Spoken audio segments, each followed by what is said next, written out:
Hello and welcome everyone to a brand new episode of the Literally Me podcast.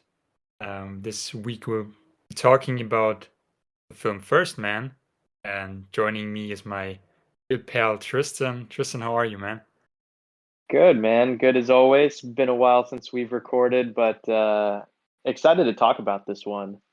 And you've heard about method acting, but we did something new here. We did method podcasting, so we flew to space and we're recording this episode on the moon for you guys. So hope you That's appreciate it. correct. That is The view's correct. pretty good. My yeah, my pen is floating by. Yeah. But like I said, we'll talk about the next Ryan Gosling film in our list, which is hmm First Man by Damien Chazelle. Came out in 2018, and we have both seen this one before, Yeah. but Yeah. we'll talk about it. Like you mentioned, it was very different than like we had it. I don't Yeah, know, it from at least felt different. how I remembered. But like I have a Yeah. weird memory with this movie too.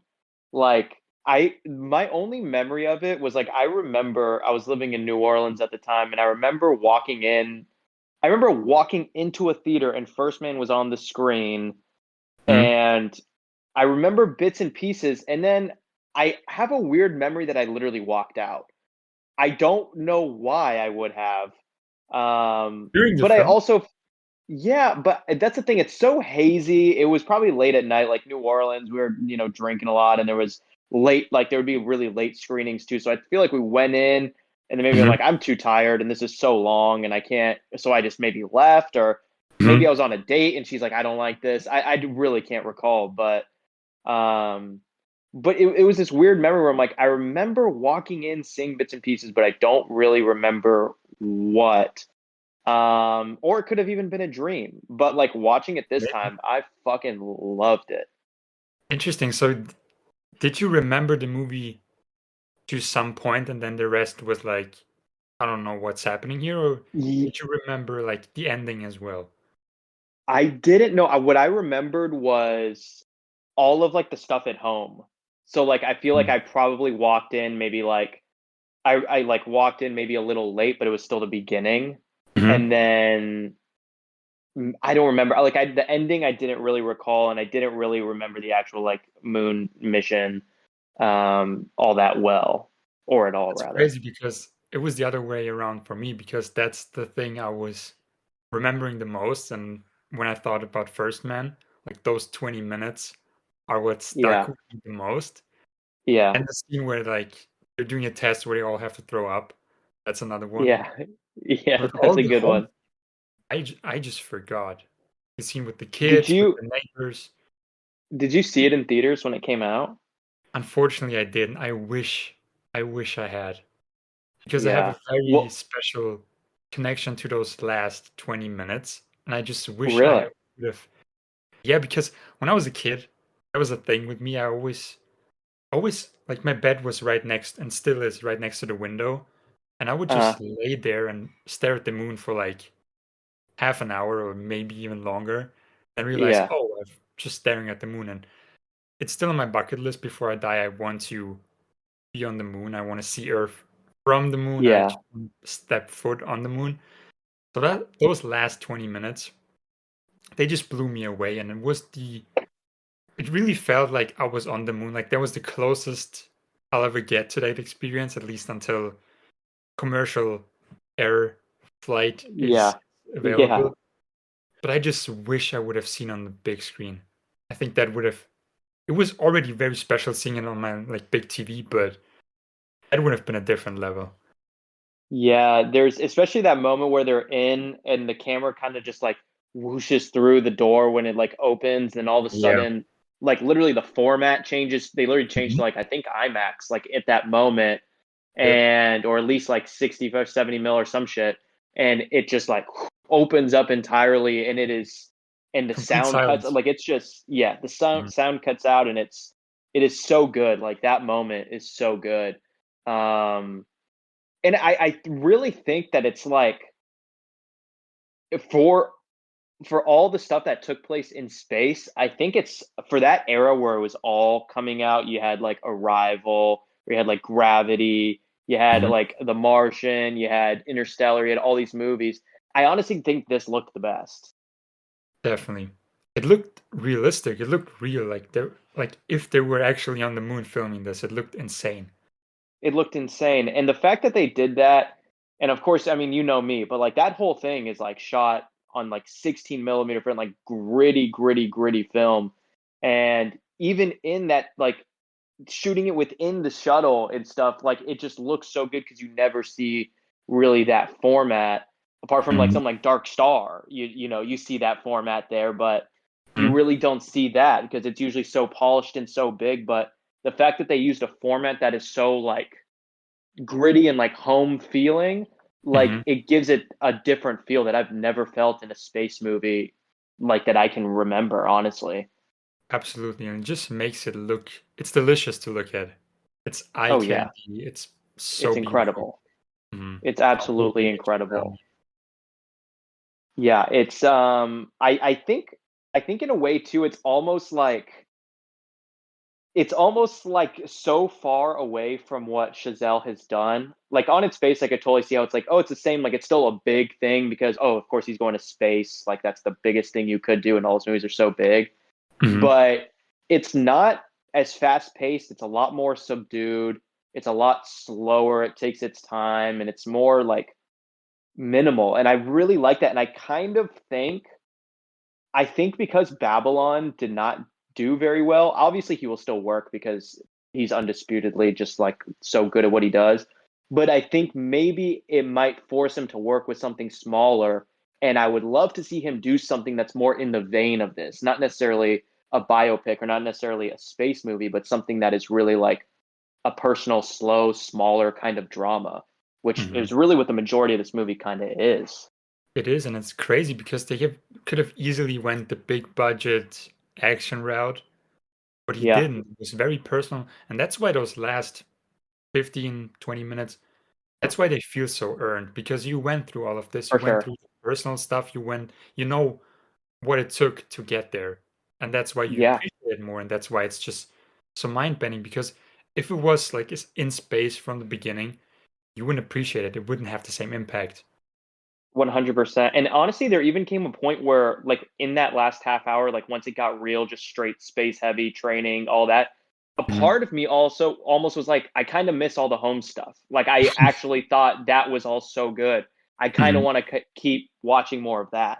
Mhm. And then obviously in the last kind of main chunk, it very much pulls you back in. But there was that moment too because it is so powerful, all the home stuff, and I didn't remember it being such like an intense kind of character study on Neil Armstrong, who was very, which we'll talk about with our literally me movies, like what I thought the one direction it was going to go in, like completely. Like I learned so much about him that now the direction I went in for the movies that like I picked for this week are way different than I would have thought and initially planned for, you know? Same. Watching it again, I was Yeah. like, oh, I think this might be one that people wouldn't expect, but I think that would he would really like because we learn a lot about him, Oh who yeah. he was, and how he acted. And dude, this movie Is just it's th- insane. Yeah, is this I'm thinking it's definitely not, but how many biopics has Gosling done? Because I know he's done this and then he also did the guy for the All Good Things. Remember I was talking about that movie Mhm. about that doc, The Jinx?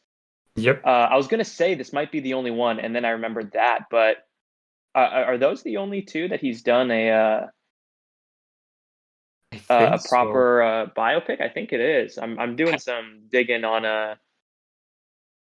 Letterboxd, and I think it is. Yeah. Oh no, The Half Big Short. Nelson The wasn't Big based on a true Short. story. Oh yeah, true. The Big Short. Half Nelson. I don't know if Half Nelson was based on a true story. I don't know if it was. And also, a part of me is thinking Blue Valentine, but I don't think Blue Valentine was based on anyone new either, or based on anyone real. Mm.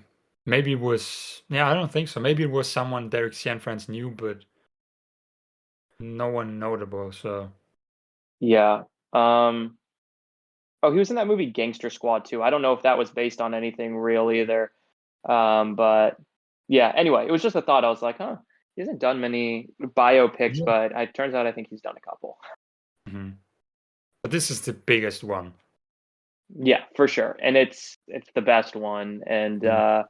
it's crazy to go from the Gray Man to First Man, or rather First Man to Gray Man. Yep. Like I guess in the way it was, but like it's just like, dude, you really knocked out of the park with this one, and that's the thing. He's still so good in the Gray Man, but it's funny that like Ryan Gosling does have this wide range where he'll do something that's really like intensely like character driven like this, and then he'll go off and just do some fun, just like entertaining popcorn sort of movie. I think that's really cool about him that he's kind of just all over the place with that, and does it Absolutely. all well.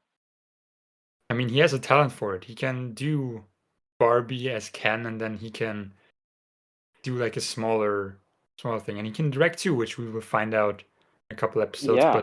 But did this film win any awards, especially at the Academy? I think I think if it did anything, I think it was for like editing or for sound editing. Hmm. Um, Let me just double check here, but I don't think it was there was anything for oh, it won for best visual effects. Okay, that makes sense. Yeah. Best visual effects, and then it was nominated for a few other awards. It didn't get like the best picture or best director, but Mhm. it got some others in there. I don't know which ones, but it got a couple Yeah. others.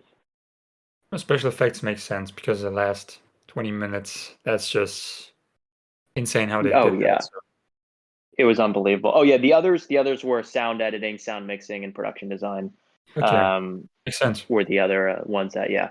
But yeah, I really liked it. It's crazy that this was like it was like a box office bomb too. Like it did not do very well. Not a bomb maybe, but a disappointment rather. Yep, sadly. For, It for the deserves so much phrasing more. on Wikipedia.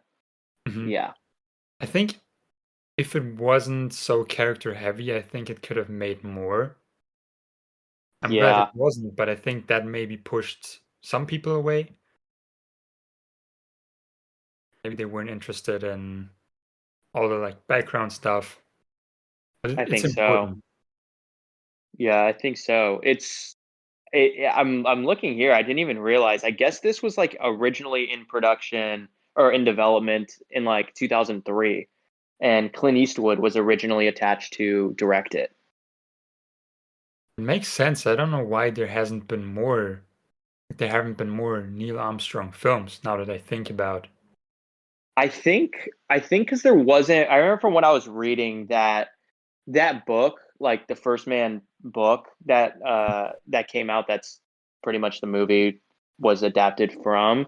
I Mhm. think was like the only proper like Neil Armstrong did not talk to anyone about himself or his life until that guy did the book, James Hansen. Mhm.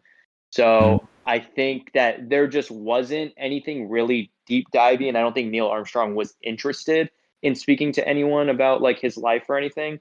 But this Mhm. guy was just so devoted and was so like educated, I guess, just in that world, and was so clearly interested in him that he was cool with it. Um, so that's pretty cool. But yeah, I guess that's probably why. Mhm. What a legend, though. Without him, we wouldn't have this. Yeah, But it's probably go ahead. Buzz Aldrin probably would have been the guy to talk more. So, have there been For sure. any movies about him? I know he Buzz Lightyear is named after him, but Yeah, I think he's if he's ever in a movie, I feel like they always portray him as a villain. I think he was kind of like a menace a little bit. mm, Especially after the that's fact. He right. was saying some crazy shit, I remember like later on, like as an old guy. He was Didn't he spewing all punch the sorts of guy? yeah, he was wilding out. He was always like getting into fights, or he was like talking about like all these like crazy ass conspiracies. It was nuts. He was crazy. I remember there was like this video report where like I don't know what it was, but some guy said like the moon landing was fake in front of him, and he wanted to punch him or That's did what it, punch him. I think that is why he punched him. Yeah, yeah, yeah. I remember that. Something like that. I think that was what stirred him to assault that man. But imagine you go through all this to go to space, you actually walk on the moon, and you come back and people like you didn't go. Like I would be Yeah. pissed too, to be honest. Yeah. Of course. And especially this movie really paints out how intense and grueling that process is. Because I even realized, like, when watching some other movies for this, like, it's some, or even just apart from this, like just watching other space movies, like not many actually show how grueling the process is to become an astronaut. Mhm. And how many people Or at died? least, yeah, or at least to train as an astronaut. Mhm. It's kind of just like, oh, he's an astronaut and he's here already, and we've already seen, but this really showed like that training that they have to go through before the mission in a really in-depth process, and is really procedural that way.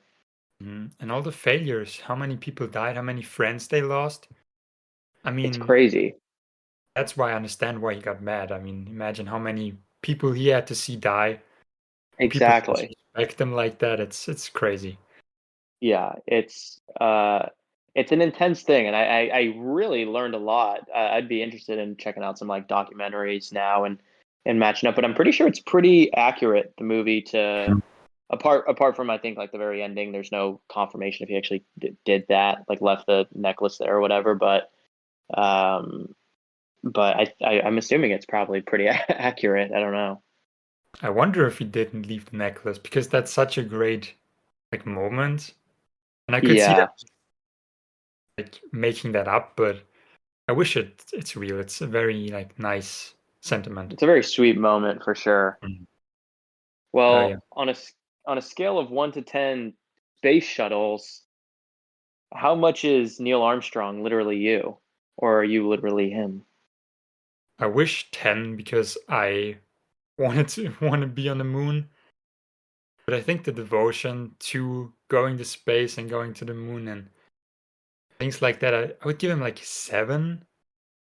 Personality wise, he's different, definitely. Yeah, yeah, Just the like the aspiration to go there. I think that hits close to home. But what about you? yeah. I think I so the personality. I'm glad you mentioned that, because that is definitely what comes to the forefront. Where I'm like, Mhm. yeah, our personalities are very different from Yep. each other. But I do admire his dedication and his persistence of his craft. So I'll give like a 6 for that. But the personality is really lacking there on old Neil. Yep. Definitely. But speaking of personality and Neil, what would be some films do you think Neil Armstrong would like, or films that pair well with First Man? So the movies that Neil Armstrong would think is literally him. Absolutely. So I got a few. We both got a few. Hmm. Um, and should I just go with the first one? The first one I got? You can go with the first one, and then we can take turns. But I have a Yeah, feeling we might have one that we both have. interesting. I think we If might we have the same one. if we do, I will honestly be very shocked, Okay, because maybe not. I made a change away from what I originally was like planning on doing. So okay, Hmm. let's start with this, which we talked about last time. Did you have anything in mind when you were thinking of these movies or picking these movies that you think Neil Armstrong? Did you try to keep in any categories or any rules for yourself? I well, 3 of them are actual space movies Okay. that I think at least 2 of them he would enjoy. One that fits, and then one that isn't a space movie that I think Neil Armstrong would really like. Yeah. So I try to get everything in there. Okay. Actually, now I'm thinking maybe there could be one. Now that I'm thinking about it, Mhm. um, Let's see. Let's see. that that's similar. But yeah, I tried to. So I initially tried to set up a rule for myself. I'm like, I'm gonna keep it as like real to this as possible. I'm gonna see what movies came out prior to him getting on the moon that he would have seen. Okay. Way too fucking hard. Way too hard. because a lot of them are really hokey, and I feel like he would have not liked a lot of old school sci-fi stuff because I it's tried all I as turned well. into a monster, and I'm like, Mhm, I feel like he'd be like, this is no, this is disrespectful, it's nonsense, it's not. So that cleared it out. mhm. So I then was like, I'm just gonna keep to like things maybe in his lifetime, in which he lived a very long time into like 2015, so there was no trouble there. But I ended up not picking any space related movies. Interesting. And I'll explain why, but I'll do the first one. The first one I got on my list, um, I picked, which is probably the more obscure one because it's one that I didn't even hear about prior to me doing some research. But it's an oldie. This one actually did come out prior, and it's called Fate is the Hunter, and it's from 1964, and it's directed by Ralph Nelson. Never heard of it. And yeah, I hadn't heard of it either. It stars Rod Taylor and Glenn Ford, just two powerhouses. And the essential idea of it is that this guy Glenn Ford, he's like runs this like airline or whatever, but he refuses to believe that there was like this fatal crash that like caused all these people on the plane to die. Like the pilot is like dead, and he refuses to believe that pilot error was the reasoning for the crash. So he keeps like looking into like what caused the flight. He's doing like all these tests, and there was only like one stewardess who was like a lone survivor or sole survivor, and she like joins him and like the other executives in trying to like track down what caused this crash. And it's interesting because it goes back and forth between like flashbacks and their current like exploration and like discovery into like what actually happened. That's really cool. And Rod Taylor is just an all-time just great actor, and he's fantastic in this. He plays the pilot. um Obviously he was in the Birds, and had a small role in Inglorious Bastards as well as an old man. But it's really cool. It's a cool kind of mystery noir sort of thing, but it's very kind of aviation heavy. And I think that that's what Neil Armstrong really would, because first and foremost, apart from being an astronaut, like Neil Armstrong was a pilot. Yep. And I think that's what drew him into aeronautics, was that or is aeronautics just air in general? Anyway, whatever got him into space aeronautics, I guess. Mhm. Um, I think all would have come through the aeronautic side, the piloting side. Maybe even more so just this interest in space, as much as it was maybe an interest in piloting on the biggest scale imaginable, where you're literally piloting to a different world, to a different planet. So that's why I picked that. I thought it was super cool for that. But yeah, you said you have not heard of this, correct? I've not heard of it, but it sounds interesting. And you watched the whole film, right? Yeah, yeah. I watched it. It's on YouTube. I watched it for free on YouTube. Um, and it's really cool. It's worth checking. It's not perfect by any means. The middle maybe does kind of get a little bit slow there. It's a little bit too melodramatic, just to keep on. But it's still a really interesting movie that I had not heard of, and I think is definitely worthy of like a proper release. I don't even think it has any kind of proper release of any kind. Damn. I'm kind of excited to check it out. And you Yeah, nailed it it's with that because he was obsessed with planes. So, yeah. I think he would have liked this a lot if he saw it. And like I said, it Mhm. gets really kind of into the weeds about piloting and all that. But yeah, that's Fate is the Hunter from 1964, and that was directed by Ralph Nelson. What Awesome. about you? What's the first film you got on your docket for Neil's literally me movies? Well, I think I'm gonna stick with the like plane aspect that you just mentioned because I Okay. read a little bit into it, and we saw it in the film, but like, especially as a kid, he was obsessed with planes and piloting. So I Yep. went with a very known film, but I there are a lot of friends of mine who love the director but haven't seen this film. That is The Okay. Aviator by Martin Scorsese. Oh, great choice. Yeah, because it's also a biopic about Howard Hughes, who I Yes. think would have been or is someone Neil would have looked up to, and because of his whole obsession with planes, and I just thought it might fit well because the biopic aspect and just him as a man who like crafted these planes and things like that. So I think that might have been an interesting choice that he might have seen the film and I mean came out before he died, Yeah. but I think he was Yeah, yeah. definitely a fan of the man, Mr. Hughes. I That is a great pick. I did not even think about that because that really is probably the ultimate uh real sort of look into that into that kind of, I mean, The Aviator. But it's, I don't know, it's really cool. Howard Hughes is a really cool figure, and I think that he shares kind of similar personality aspects to Neil Armstrong in a subtle kind of way. Mhm. I think they're both fighting their own demons and deal with them in very poor kind of manners. But that's a really good pick. I haven't seen it in a long, long time. I'm just picturing Leo with that scraggly beard in his little screening room, all naked. Naked, yeah. It's a great Yeah. film. Man. There are a lot of people, like I said, friends of mine who love Scorsese, but haven't seen this one, and I think it's a very underrated Scorsese film because when you think Scorsese, you don't like necessarily think about The Aviator first. You probably think about so many other films before it, but I think it deserves a spot up there. I It's funny because when you said that, like my initial reaction did not even remember that Scorsese did The Aviator. It's different from the Like rest.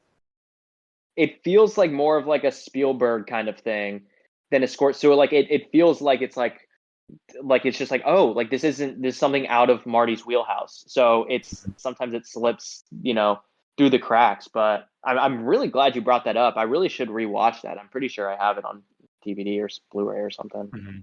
I kind of want to Been a rewatch long it now time. as well.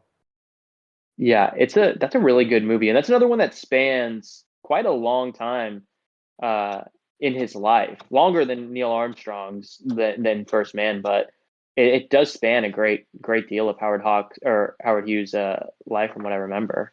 hmm He was also a big inspiration for Iron Man, I think. Really, Just I could see that yeah, kind of that megalomaniac sort of yep, personality, and yep. His I can definitely see that. craftsmanship, things Yeah, like his attentiveness to the craft as well. that. And I think that's something Neil would have appreciated, especially as a fan of planes. The man who invented so many things. So yeah, that's my That's pick. a that's a fantastic pick.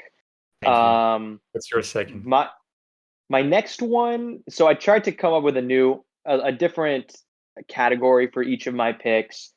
hmm And this is one that this could be maybe the one that, should I save it for last? Because now that I'm thinking, when you said there may be one we both have, now I'm thinking there could be one, and it could be this one. I'll just do it anyway, and if it is, then we'll see, I I thought guess. the But Aviator might be the one we oh, you share. did? So Okay, okay. The only reason I say that is because I just saw it recently, this movie, and I think you liked my like log of it. And it's because I think Neil Armstrong was a big math guy and a real mathematic kind of fella. I think he would have really enjoyed the 2011 movie Moneyball, by Bennett Miller, which I know you've seen and you very much enjoy, correct? amazing film. Amazing film. I haven't seen it Yeah, in a while. really, dude, I really liked it a lot. I have never seen it. I've had it on the shelf forever. And I didn't even watch my own Blu-ray that I have. I was literally scrolling through Max, and it was up there. I'm like, you know what? I'm gonna watch it because why not? And then without even thinking about like this or like the episode, and I was just like, wow, this is so, like, I feel like he would love this. And for anyone listening who's unfamiliar with Moneyball, it stars Brad Pitt as Billy Bean. He's the Oakland A's general manager, who like I think this was the early 2000s. He attempted to put together a baseball team on a budget by using like all computer generated like analysis to draft the players, and to like he pretty much has Jonah Hill there as this like super like almost Rain Man esque sort of kid who just knows a player's worth based on their statistics solely. And it's really interesting. And I wasn't aware of this story really, or about like this really being as influential in like the MLB and baseball, as I guess it is even to this day. Not a big Um, baseball fan. Not really. I love October baseball. Like once it hits playoffs, it really is great because in the regular season there's 162 games. It's impossible for me to remain on board for 162 days of my life You're to long this as team. well. A year. A year. They're long. Um but in the playoffs in October where every game matters, it's really fun and I really like it a lot. But yeah, no, regular season is not my thing. But this I was just watching, I was like, dude, I gotta cop an Oakland A's hat. Like this is this squad is dope, even though that team is about to no longer exist pretty soon. They're about to Mhm. have a similar thing to the Oakland Raiders happen to them. And but a really great movie, and I feel like Neil Armstrong would have really loved this, especially baseball too. I don't know if Neil Armstrong particularly liked baseball, but it's very Oh, American, and I can't think of anything more American besides baseball and being an astronaut. that's a great pick. I didn't even put those two together, but now that you said it, I think, especially like as a kid, when was he born? Neil Armstrong, was he born in like Neil Armstrong. Let's see here. If I had to guess, probably would have been early in like maybe the 1920s or something, but 1930, 1930. so as a kid in like the 30s and 40s, baseball was, I mean, so huge. People were Oh collecting yeah, baseball cards and things like that. So I think as a kid, he must have had like favorite yeah, baseball players, and that's a very interesting pick. Never would yeah. have I put thought, those two together. yeah, it was a very random one where just we're watching. I was like, this just works. Like Neil Armstrong was very obviously he used math as a solution to like everything. And that's what Moneyball is. It's a straight up it's the best like math movie like ever. Like it's the Mhm. most entertaining movie about math of all time. Definitely in combined sports, it's just very interesting. The cast is great. Brad Yeah, Pitt oh yeah. kills it, and it's Kills it. beautiful. Jonah Hill's fantastic. The cinematography is It's just impressive. beautiful. Cinematography's insane. hmm Shot on film again, so I obviously have to say. hmm Um, It's a and it's great because nice grain effect. yes, it's gritty, it's great, and it feels like a documentary. A lot of it imparts the way that they're shooting a lot of this handheld stuff, especially like when they would cut back to Brad Pitt and he's like working out while they're playing, or he's trying to distract himself while they're playing. Like it feels almost like a documentary in the way that they're shooting it and just designing it. It's really a great movie, which I'm sure probably a lot of people have seen, but I was very late to this one. I'm glad you watched it, and I'm glad you mentioned it because now I want to watch it again because it's been a while, and I just remember It's loving it worth a so rewatch for sure. Great film. 100%. All right, Great. what about you? Number two. Number two, I'm thinking about which one I should go with. I think I'll go with Moon. Have you heard? I think you watched it with Sam Rockwell. Yes, I just saw it recently. Did you? Okay. Yes. So this is a film from 2009, directed by Duncan Jones, who also did Source Code and the recent Warcraft, like World of Warcraft film. And And more this is notable, he's David Bowie's son. is he really? Yes. I did not know that. Yes. Holy shit. Actually makes kind of sense because I think there is some connection from Moon to David Bowie. There could be. There certainly it feels that way for sure. Yeah. But yeah, yeah, go ahead. Because I'm excited to talk about this movie because I also just saw it somewhat recently in the last couple Mhm. months. That's cool. Funny coincidence that you saw it. Yeah. And it's not necessarily a movie I think, well, maybe he would have liked it, but I didn't pick it because of that. I picked it because obviously the title and the setting. But Hmm. it's this guy in the future, and Earth is not doing great. Their resources are very spare. So this company, they figure out this way to, I don't know exactly. It's a while since I've seen it, but there's a material or something, a renewable energy source on the moon that they mine. Hmm. And to save money, they don't have a whole crew. They have just one guy up there, and Yeah. he's been there for what he thinks are 3 years. Hmm. He's close to his contract being over, so he gets to go back to Earth, and someone new is going to take his place. But it's not as we think, and I don't want to spoil it. I'm not going to give it away because Yeah. everyone needs to watch this film because it's super interesting and it's very much about this isolating feeling, being by yourself for years on the moon, and it's just so atmospheric. And I don't think there's a big budget, but it just No. feels, Yeah. yeah, but it's so contained and so great, and I hope people watch it. But you watched it recently, so what did you think? Did you like it? I very much enjoyed this movie. And yeah, just to add on to what you said, it was made for $5 million. It's So for a nothing. sci-fi movie or something that's going to take place on, in space, very Mhm. impressive. Um, I really loved this movie. Another one I cannot, stop talking enough about the cinematography, and I love seeing outer space shot on film. It's unmatched. It's but this movie's really good. Again, it's hard to really get into it without spoiling. But if for Yep. anyone listening who hasn't seen it, go out and see it. We won't spoil it, but go out and see it, and because there is a really interesting twist that the film does have, and it's not just like whoa, it's wow, what a mind blowing twist. It's just it's more that it just alters the entire course of the movie. Like it Mhm. just hijacks where it was going and turns it into something else. Um, because it kind of reveals it somewhat early. Like it doesn't save itself to the very end. Like some other movies might save this twist to the very end. It it kind of does like a Psycho sort of thing where it's sort of halfway through, kind of switches up what's happening. Mhm.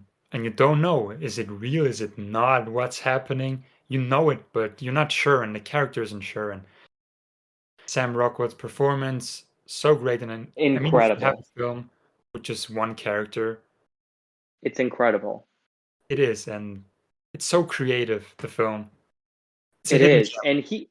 And Sam Rockwell really is one of like just the greats. Like a modern, just fantastic actor, like a real actor's actor. Mhm. And yeah, man, this movie is really really good, and it is available. I'm gonna pull it up here to see where I watched it. This was just oh, I straight up oh yo, I bought it on iTunes according to Really? Letterboxd. I didn't even remember that. I think it had to have been cheap. I'll only buy it on iTunes if it's like the same price or $1 more than it is to rent. Because I'm like, well, if I like it, then I'll have it forever. Um, Yeah. I so think, yeah, I probably got it for like $4 or something, 3, yeah, I $4. think this film is always very cheap because I remember when I first watched it, I think it was to rent for like $1. Yeah, yeah, And then to buy it was like just a couple bucks more. And I wish I would have bought it. I think I need to buy it, but I want a physical copy of it. same. And it's just so great. And if you really want this, a film that captures this isolating feeling of space, you need to watch this. There's no Yeah, going one around it. It's a hidden gem. one It's hundred great. percent. It's a must see for all those modern. Like again, I mentioned it. Like the reason I watched it because I was like it was right before Oppenheimer came out, where I remember I rewatched Interstellar and it kind of set me on this path of like I was like, oh, I never saw The Martian actually, and I was like, I never saw Gravity. So I was like looking up all those kind of similar movies from that time. I'm like, I haven't seen Arrival since it came out. Let me rewatch that. And I watched Mhm. everything, and then Moon was one of those. And I'm like, I'm gonna check this out because I've heard about it. I never saw it, and was very, very impressed with it. Moon's a great film. Great choice. Awesome. Yeah, that's my second pick. Hell yeah. Well, my next one is going to be the most probably off the wall choice of mine. Um, and it's really kind of something that I noticed in First Man about Neil Armstrong was how intensely his daughter's his child's death like affected him and his family. And I initially was just thinking about like maybe movies on like grief or anything that he might have attached to, but there was one that just popped into my head. I'm like, this is kind of crazy, but I'm going to go for it. And it's the movie, the 1973 movie called Don't Look Now by Nicholas Roeg. Um, have you heard of this movie? It's a very well known 70s kind of horror, um, kind of classic now, I with have to Julie look it up. Christie and Donald Sutherland. The title sounds familiar.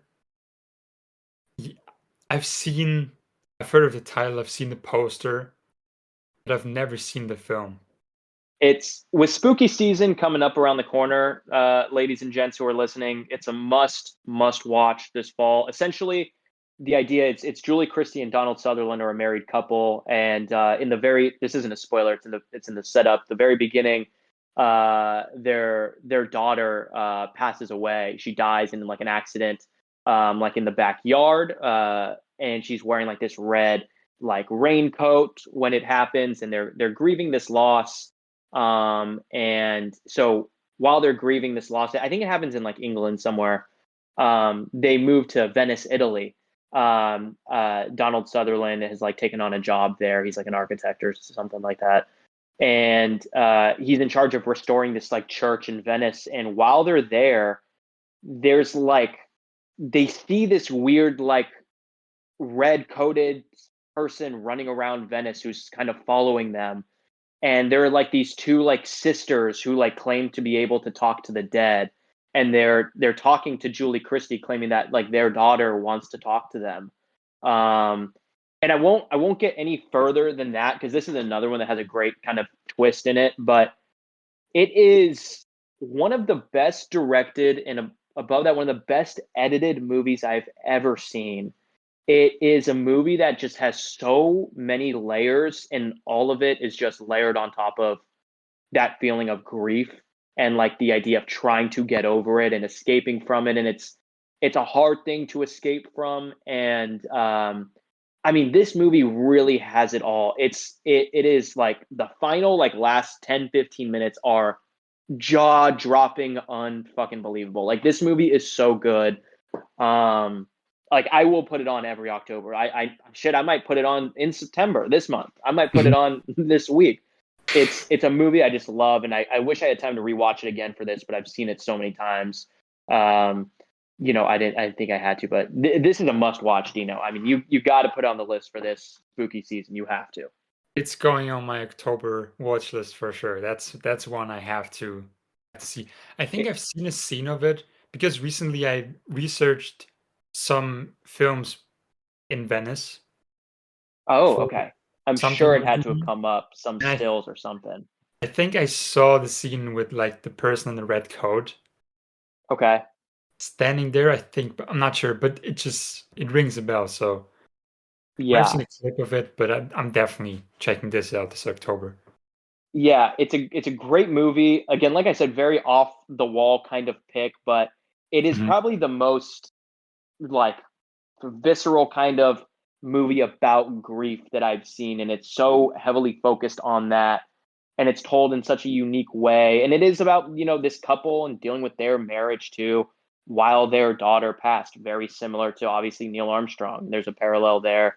Um, but it's directed by Nicholas Roeg, who, speaking of coincidences, like we always do on this pod, starring David Bowie. He directed The Man Who Fell to Earth, with David Bowie.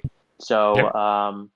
great director. He did Walkabout. He did a bunch of great shit, but this is really the best. And like I said, it's a great, tightly edited and directed movie that is, yeah.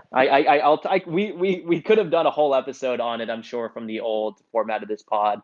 and maybe we'll find a way to do it again. But this is a must watch for everyone who's listening, for sure. We might. I mean, after I watch it, we can definitely talk about it more in depth. And I'm glad Might have to you do some picked up extra eps. Yeah. exactly. I'm glad you picked up on that aspect of the grieving of his daughter and picked the Hmm. movie based on that. I think that's very clever. That's cool. Yeah, I think he would have really related to it. But yeah, what's your number three? I'm curious to know. Well, I kind of had two films. Okay. I had a list of five, but one was like optional. I'm just Okay, gonna do it. mention. Hey, last week I did both True Grits as well. I'm just gonna mention real quickly because it's kind of a no-brainer and it's kind of boring, but I'm gonna mention it. But that's 2001: A Space Odyssey. Of And I'm course. only mentioning it because someone asked Neil Armstrong what his favorite space film was, and he Uh-huh. said the only film that really showed it well what it's like going to space and like really what came closest was 2001: A Space Odyssey. I'm not Hmm. sure when he said that. It might have been back in the day, which, like you already mentioned, most of those films were kind of cheesy. There was always Yeah. something, and 2001 was the one that changed it. It really went into like was very revolutionary. So he mentioned that as a film that he thinks That's came interesting. closest to actually going to space. Might have changed afterwards. I'm sure he has seen lots more, but that's one I quickly wanted to mention. But to Yeah. get to my actual third pick, it's a film that you mentioned already, and that's Dark Star, Oh, awesome. directed by John Carpenter. I'm not sure if Neil Armstrong had a big sense of humor, judging from the film. He didn't, Yeah. but if he had, I think he would have enjoyed this film, which is a Uh-huh. very goofy version of space, a very comedic approach. But it's one of my favorite films. It's one of my favorite Carpenter films, might be my favorite actually. And it's so underrated. It's so funny, it's so creative. And they made it in college. Yeah, it's his debut, right? Him and I think Ridley Scott. I think Spielberg. They were all in college together, and I think they all worked on this film. Or I'm not sure. Maybe Yeah. I'm. I know Dan O'Bannon from it was Dan O'Bannon who did Alien, like all the design and shit for Alien, who worked on this and like I think wrote it with him. Yeah, I think Um, that's what I'm confusing it with. yeah, who was Dan O'Bannon was just an absolute legend. He wrote Alien and Total Recall and um, a bunch of movies. And fun fact: the word "alien" the first time it was used in a movie was Dark Star. The term alien. Yeah, and relating to like aliens from space. Before that, I think it was like I'm not actually sure, but it was the first time alien was used in a film, especially to describe An like alien. extraterrestrials.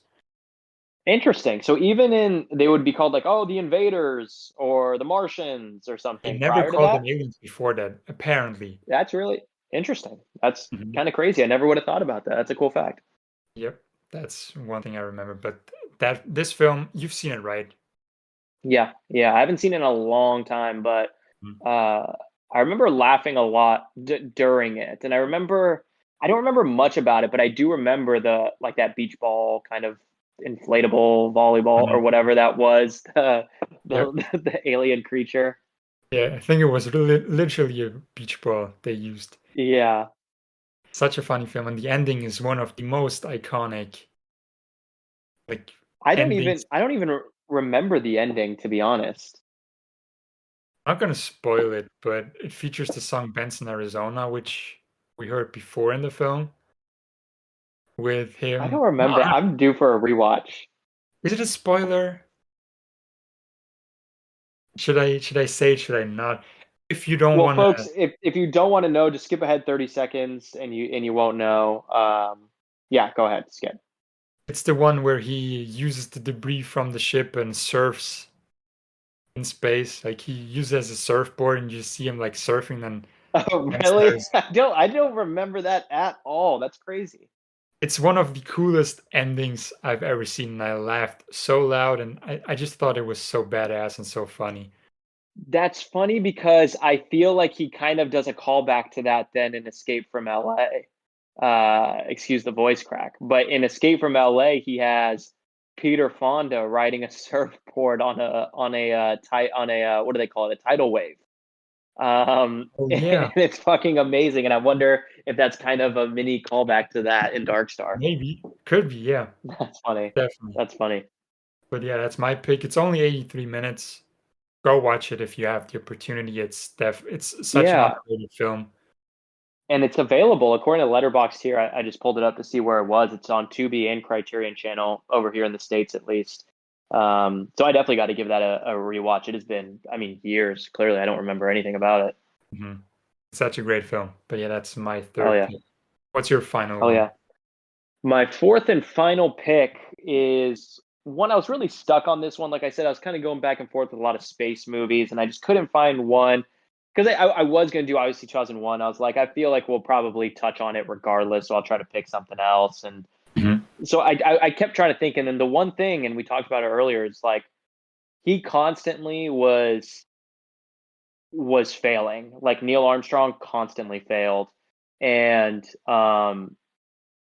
so much of the film is about that failure. And a movie that popped into my head when I was thinking about it was Darren Aronofsky's movie from 2008, The Wrestler.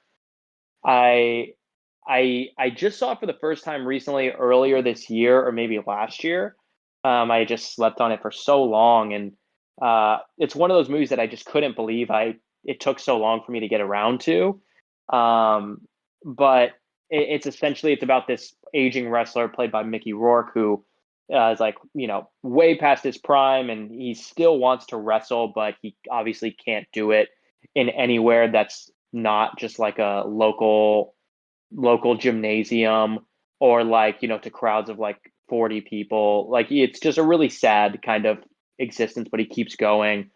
um and he kind of he kind of hangs up the cleats, for lack of a better term, and kind of gives up. And he just he that during that time it kind of sends him in deeper into more dangerous places, and it makes him not want to give up on this dream that he's had, and to keep piling on to that the past of his that was so championed and heralded. And I don't know, it's almost more like looking back at your successes after, or looking back at the failure after having succeeded already. So it's like I've succeeded before and then I failed and now I'm here, as opposed to maybe Neil Armstrong who kept failing until he got to the success. But it's a cool kind of flip around. But yeah, I feel like he might have been into it. It's kind of gritty and grimy. I could see Neil Armstrong being a little turned off, but I do think that that story about overcoming that failure and kind of not stopping at anything, even short of death, to accomplish that is a really, powerful thing. I think you probably would have gravitated to. Have you seen The Wrestler? I've never seen it. It's one of the Aronofsky films I haven't seen. It's on my watch list. Okay. Meaning to for a Yeah. while, but that's a very interesting like connection you made with not giving up and trying and failing. I liked it Yeah. a lot. Yeah. And I feel like there probably could have been maybe some better options, but there's something about that movie that is you really feel for Mickey Rourke in that, and it's a great, probably his best like late career performance, later career rather. And yeah, it's so good. Really just loved everything about this movie, and I think that that's it's a thing that everyone can kind of have sympathy and empathy for because everyone's failed. Where is it? But yeah, that's my fourth and final pick. Yeah, where is it in your Aronofsky ranking? Where would you put it if you had to? Uh, Probably all the way at the top. Honestly, I think it would Just be Bl- Black Swan. It's like up there. I always really liked that movie. The Wrestler would certainly be up there. I thought The Whale was just fine. I don't really remember Pi all too well. I don't think, even if I did remember it, I don't think I'd put it up to the top. It's not really my speed. Also, a Mhm. math movie I considered putting in here, in this list initially. Mhm. And then Mother, I remember not liking when I saw it, but I'm interested in rewatching it. I saw that one. I liked it, and I didn't know it's a remake. I did not know. I only Oh, found that out recently. Someone told me. yeah, it's not a remake, but it's pretty much a copycat of Rosemary's Baby, which is the reason why I didn't like it. Oh, Because I'm okay. like, but that was also at a time where I was like looking at things like in a very judgmental way, where I was very fresh into getting in movies. So I'm like, oh yeah, he's ripping off Rosemary's Baby. Where now it's probably like, yeah, no shit, he's not trying to hide it. Rosemary's Baby is one of the most popular horror movies ever. He's probably very blatantly doing it. So now through that mindset, I really want to rewatch it, like just Mhm. knowing that. But yeah, it's not a remake, but it is very obviously inspired by Rosemary's Baby. Um, but I'd be I curious to haven't know. seen. I want to talk about it again after rewatching it and with you. Mhm. Maybe. Wait, did you say you had seen it or you hadn't? I haven't seen Rosemary's Baby yet, and I was talking to But what about someone Mother? about You've it, and seen Mother though. I've seen Mother, but not Rosemary's Baby, which I Okay. have to. I know so many people have told me, and this October I'm watching it. It's another one on my October watch list. Yeah. We can talk about it if you end up watching Mother. Yeah. I really want to revisit it now, like later on through these years, and knowing that he probably was very obviously well aware, and it's not like he's it was just it was a juvenile opinion that I had at the time. Mhm. But who knows? Maybe I see it again and I'm like, oh no, this movie does fucking suck. Maybe. But who knows? Mhm. But Rosemary's Baby, you have to see that, and Don't Look Now. Get into those this October or sooner. I have to. I want because last year I watched more modern horror films. I watched a couple older Hmm. ones, but this year I definitely want to watch 60s, 70s, 80s horror. Oh yeah, The ones I've missed out on for too long, and it's about time to watch those classics. 100%. We might have to do a special one-off horror or Halloween episode as well, where we come through with some good horror recommendations. Hell yeah, I'm down for that. We should do that. Hell yeah. All right. All right. Well, what's your fourth and final movie uh for Neil Armstrong? So my last film is Apollo 10 and a half, which I had on my list back when we did the picks for each week. And Oh, it's that's right. Yeah, yeah, yeah. yeah, yeah. So Apollo 10 and a half, a space age childhood. It's by Richard Linklater, who I Right. will talk about later. But Your homie. it's an animated film. It uses the rotoscope animation, so where they draw on. You're familiar with that, right? Kinda, but I'm not. I don't really know too much about animation. Okay, so this started out back in the day when they used actual scenes and drew on top of them to Right, emulate the movements because back then animation was a bit clunky the way the characters moved, right. It and was like that the game Disney way was rotoscope, right? it was Like before that it was early. Max Fleischer who invented it, Okay. and they did I think Betty Boop I think she's called. Okay. Okay.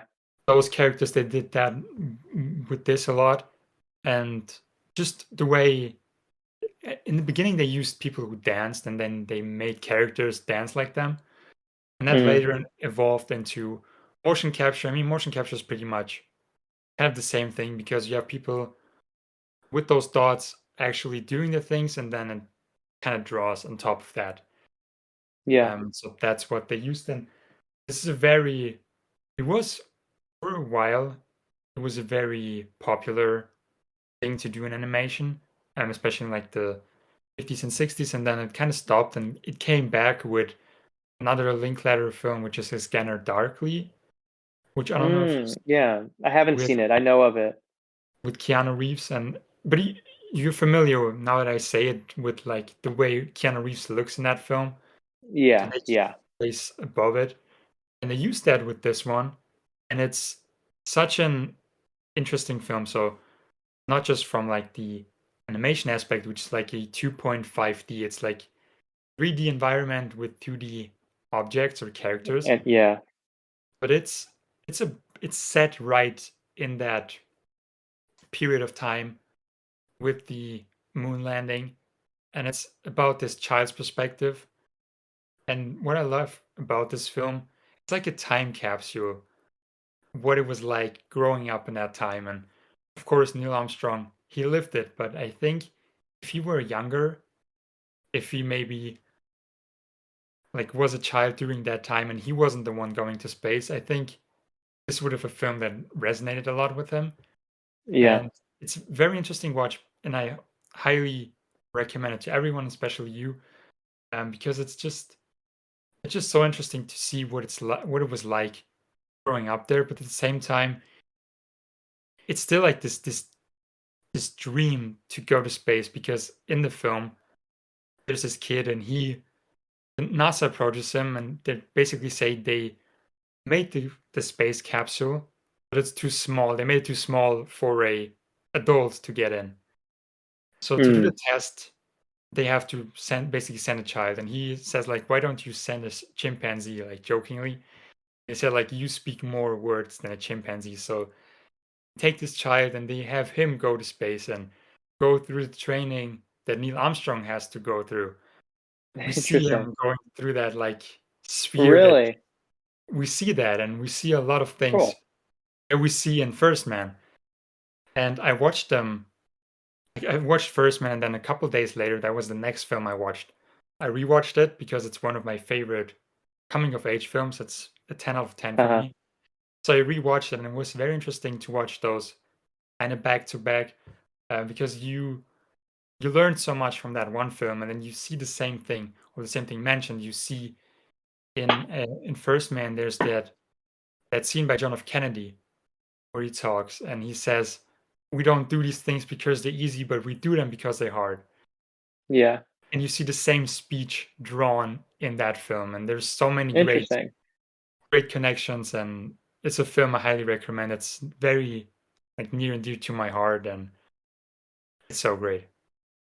I still got to see that one. I remember when it came out, I didn't even piece together that it was Linklater. Mhm. It's him, and he's so great in just writing dialogue and just setting the time period, and you just feel like being a kid in the 60s. It's crazy. That's super cool. Does it take place like in Texas, like the stuff that's Yep. on You're Earth? like Yeah, cool. right outside NASA, like the suburbs.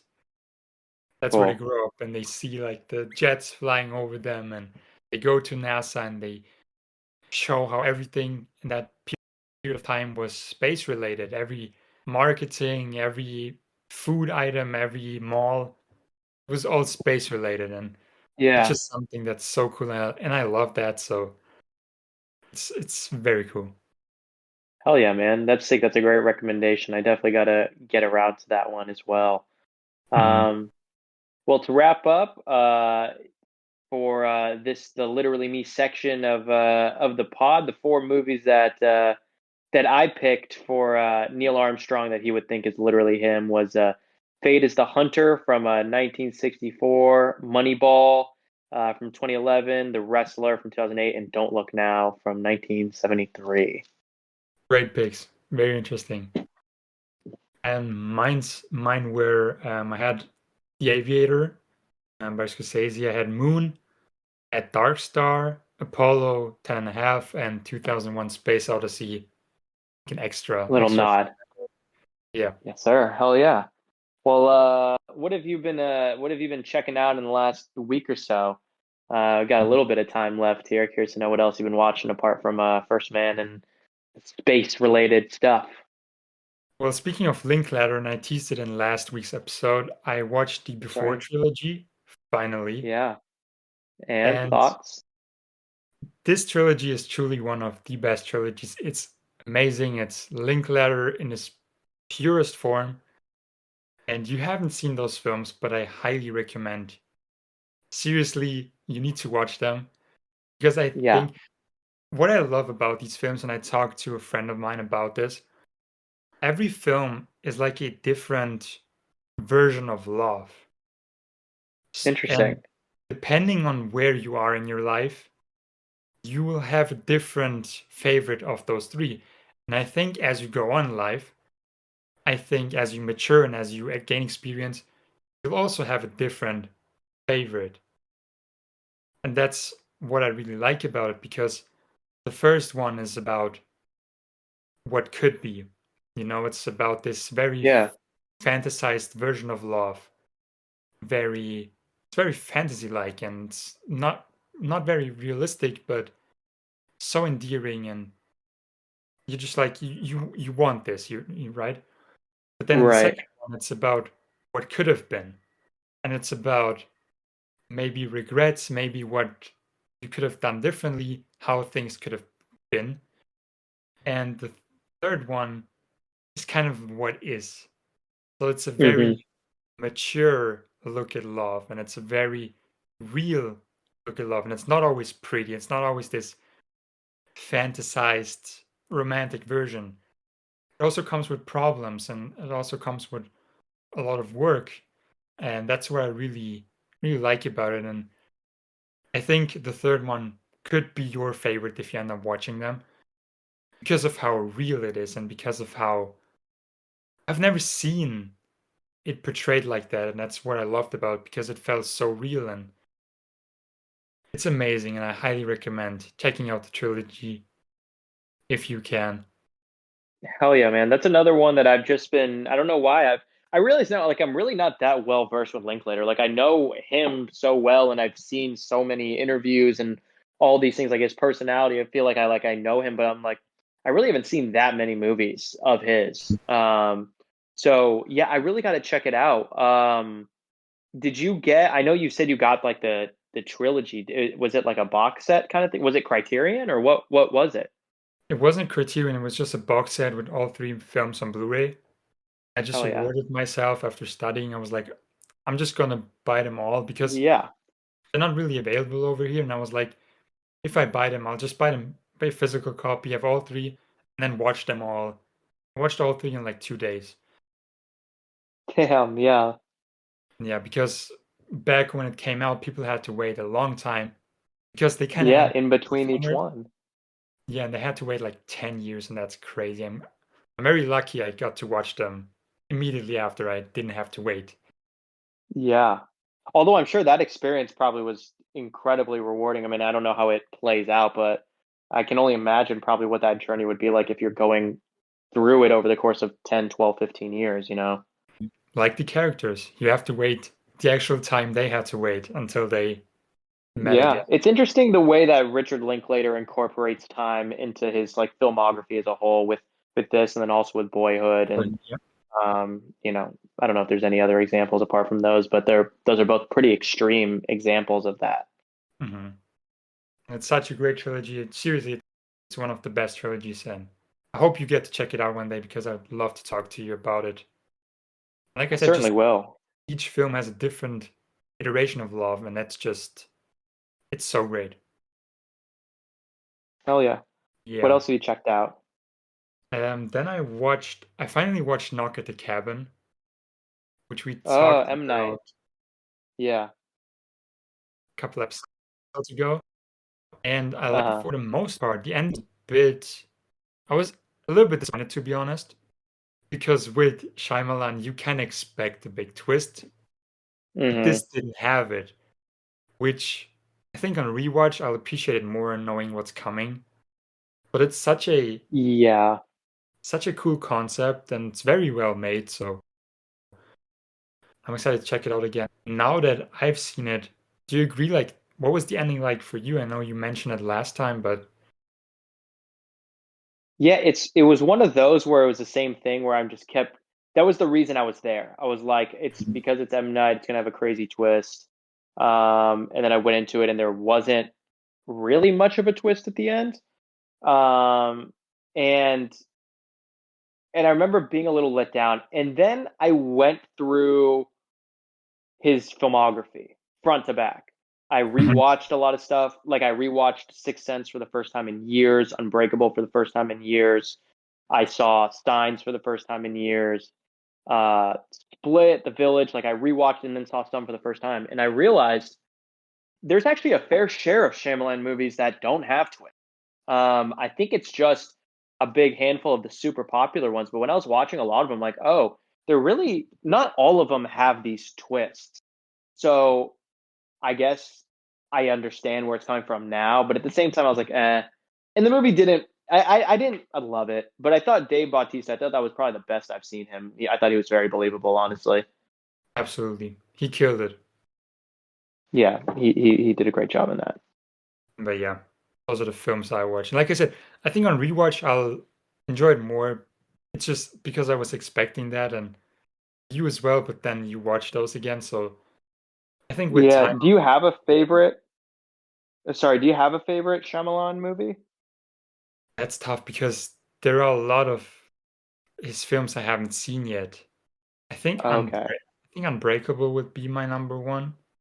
What have you not seen? Like of like the popular ones? Like have you seen The Sixth Sense? Dude, I'm gonna get like someone's gonna kill me for this because I'm gonna tell you which ones I haven't seen and people are gonna be like shocked. Let me just pull up his filmography real quick. So I haven't seen The Sixth Sense yet, which is a shocker. Okay. I haven't seen Signs. I haven't seen The Village. Oh, I haven't seen damn.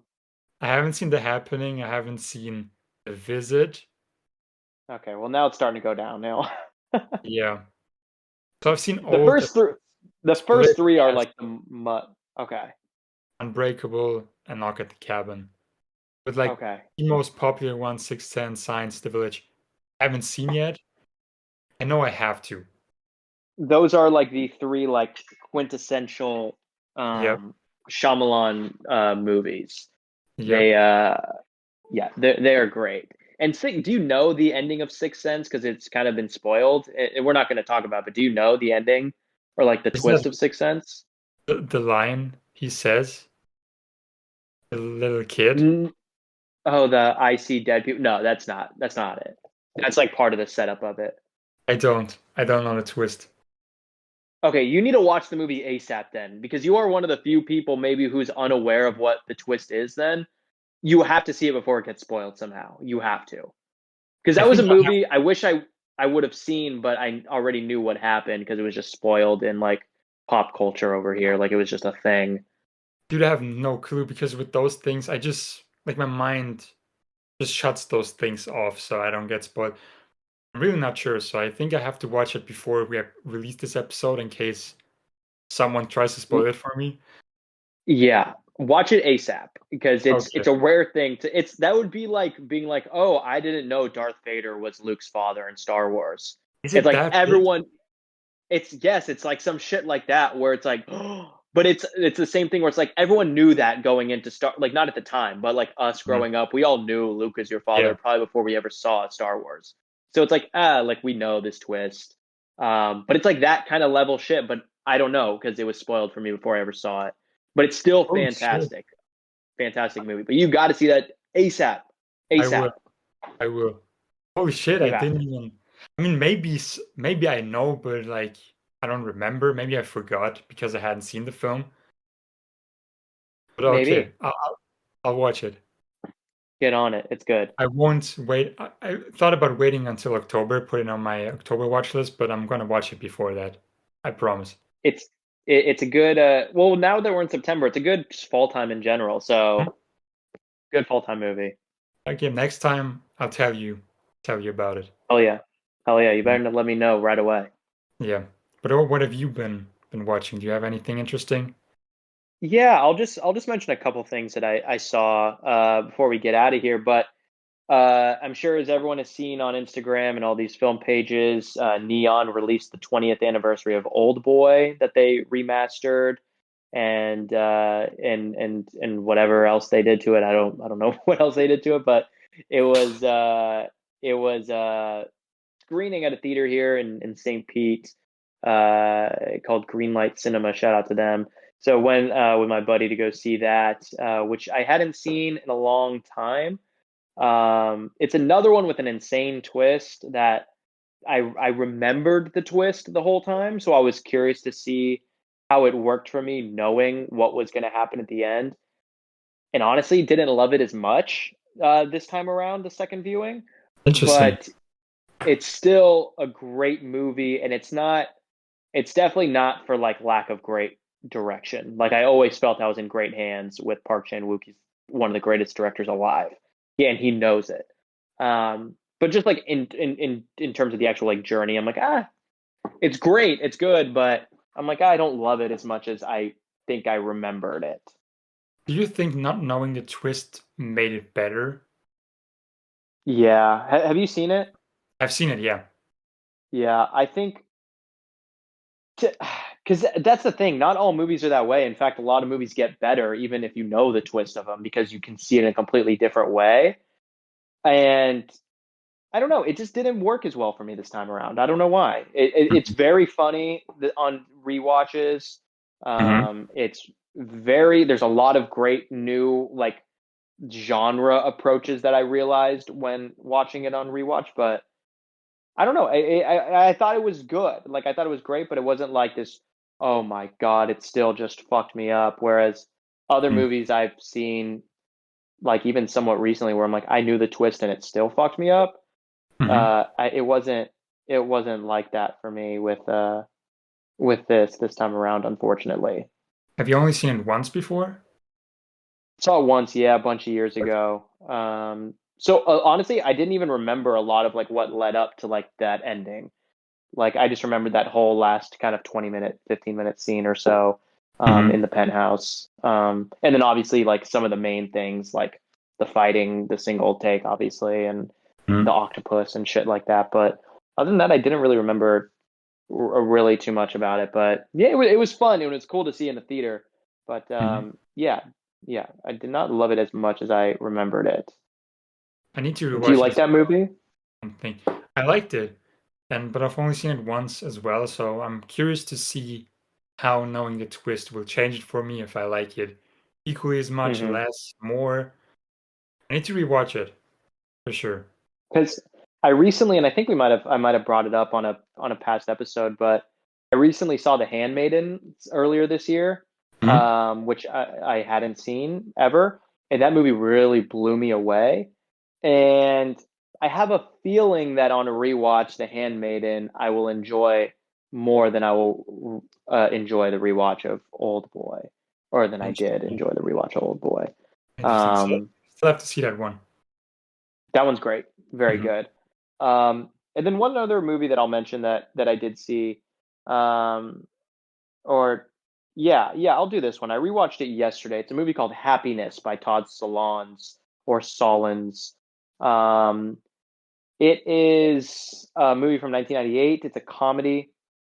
Has an insanely stacked cast. Has Philip Seymour Hoffman. Has Laura Flynn Boyle.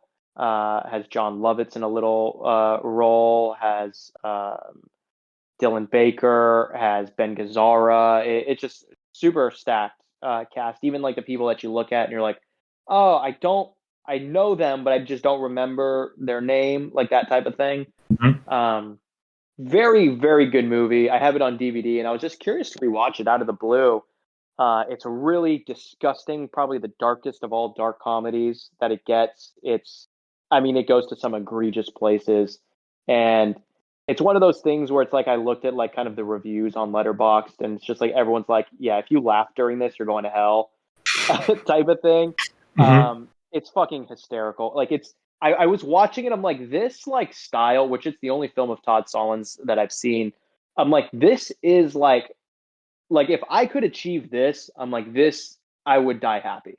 I'm like this is like a Really? real achievement in bending genres and in not taking things seriously, but handling various serious, delicate topics in a Hmm. very delicate way, but also throwing all delicacy to the wall, which makes no sense. But there is a weird fine balance that he's created. And it's like, if I could do something of that level, like, man, that is like an achievement. And Happiness, I could see people not liking it. I'm sure there are a fair share of people that don't, but Hmm. it's worth watching. It's very gross in parts, but and very unsettling. but it is just suburbia and very bleak, but very, very, very funny. And it's a great ensemble film. And it's one of those you'll either watch and you'll be like, yeah, this is a 5-star film, or like, yeah, this is fucked up, you know. But the highest of recommends to people, What's and it? I'm curious. What's it about? Can you give it like a? Yeah, it's so like I said, it's kind of a ensemble where it's like it follows the lives of different people who are somewhat interconnected, and Mhm. they're all kind of striving for happiness in their own different ways, and they're all dealing with different things. Like Philip Seymour Hoffman is like this really like nebbish, like weird, greasy mouth breathing guy who just desperately needs to get laid. Mhm. Like there's one point he literally passes out to the ground. He's like, "Pussy, I need pussy." Like while he's already fainting, it's so funny. Mhm. Um, so it's like that, and like his there's a therapist who's like literally. I don't want to get into it. It's gonna sound so fucked up, but he's literally battling like he's into like little boys. So there's like that. And then the sister is like very unsatisfied in her career. Another sister can't find love. It's all these people who are trying to find happiness in very weird, different ways, and who are all dealing with very intensely personal, things as well. Damn. Okay. It takes it there. It really takes it to Mhm. places. It But sounds like that. it doesn't like, and I know I mentioned like the pedophilia, it's not even showing anything, but it's a lot Mhm. of inferences, and it's one of those things where it's like Texas Chainsaw Massacre, where you're like, that is the most brutal film ever, until you realize they don't show like anything. It's Mhm. all inference. And Todd Solondz, it's like, or Sol, I don't know how to pronounce it. It's either Todd Solondz or Todd Solondz, but he does the same thing that is Texas Chainsaw Massacre, but with different like subject matters, and it's really interesting that he's able to achieve that all through inference. That's probably where like a lot of the bad reviews come from, like you said. So people either gonna like enjoy it or they're like, I don't want to even Yeah, hear about and these and things. and I can't lie, there is like one scene in particular where it is like shown, like they're like, I'm like, dog, that's gross, like to Mhm. show. um not with any of the things I mentioned earlier, but just one thing that happened where I'm like, why'd you have to show that? Like, that's nasty. Mhm. But that's the point. It's there to unsettle you and to do that. But yeah, a great, great movie. And I haven't seen any other movies of his. But Mhm. this pretty much set me on a path where I'm going to be on a deep dive, like watching everything. Because I mean, I really was reminded of how great this movie is and how much I love it. Um, and I think might have just slid itself into like my top 50 list for Letterboxd. I'll have to update Really? it again. Yeah, yeah, great movie. Well, next time maybe you can report on more of his films because I've never even heard of him as director. Yeah, yeah, I will. He's a very independent kind of darling Sundance kind of fella. Mhm. But yeah, absolutely. That's Happiness from 1998. Great movie, great cast. Awesome. Hell yeah. Well, that I think wraps another fantastic episode of literally me. I'm loving this new format. Me too. Loving chatting here, and you had some great recommendations today. I gotta rewatch Aviator, and I gotta check out Apollo 10 and a half. That's what it's called, right? Apollo 10 and a half. 10.5, yep. Yeah, Every yeah. I time, every gotta. I episode, you just mentioned so many films. My watch list just keeps on getting bigger and bigger. I feel like I don't even have enough time until the next episode to check out everything. ex- exactly. So the list just keeps on getting longer and longer, which I love. I think it's a lot of Yeah, fun. I This format I, is I great. love it too. It's awesome, and we hope all the people listening are getting some cool recommendations as well, to check out. And yeah, yeah, had an awesome time. And next week we are going to talk about the next Hell yeah. step in Gosling's journey going backwards. I've not seen this one. I've never seen it to this Wait, day. wait, wait, wait, I wait. know. I've never seen it ever. Oh, The that's a literally shock for me. me Gosling character. I've never seen it.